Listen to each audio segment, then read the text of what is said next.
High winds stopped the big show at the Space Needle this new year. But if you're still looking for fireworks, check out the upcoming legislative session in Olympia. It could be really momentous.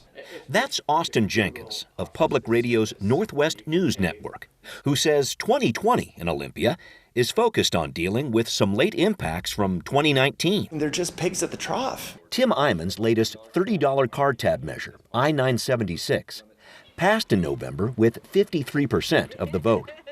976 would slash more than $2.3 billion from transportation projects statewide over the next 6 years, including $30 million a year in cuts for Seattle. That's if it survives a court challenge. There's a lot of holding of the breath going on right now. I can see an argument on the part of lawmakers to just wait and see what the court does. But City of Seattle leaders aren't waiting. We're going to increase access to transit. The Seattle City Council is pushing the state to come through on transportation funding promises for projects like Sound Transit 3 and much more, with its 2020 legislative agenda. It is a new decade and a new chapter for this city council. The council's 10-page agenda covers a wide range of requests for our state legislature. But the issue the council may see the most movement on this year could be in dealing with its biggest crisis. The fundamental issue facing our community is the failure of our society to provide adequate housing for thousands of our neighbors with nowhere else to go. The City Council, with 4 new members, is again asking for help from the state on homelessness.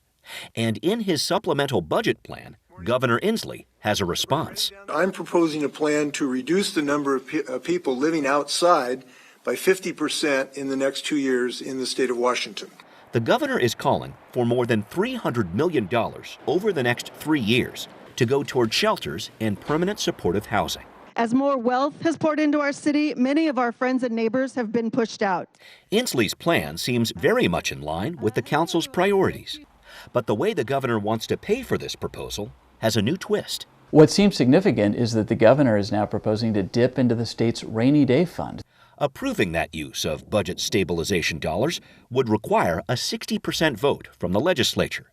Perhaps a big lift during a 60-day session where usually only minor tweaks to the state budget are considered. The question is, how involved does the state ultimately want to get, and how much money is the state going to put on the line? In related issues, the city is lobbying for more money for mental health and a state measure requiring a just cause for landlords to evict tenants, a major issue for Council Member Sawant. If housing is a human right, then it should be part of the program from the state. And don't forget about climate change. In everything that we do, we need to address the climate crisis.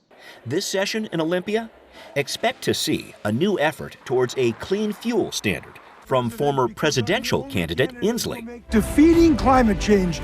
With the 2020 elections for governor now just months away.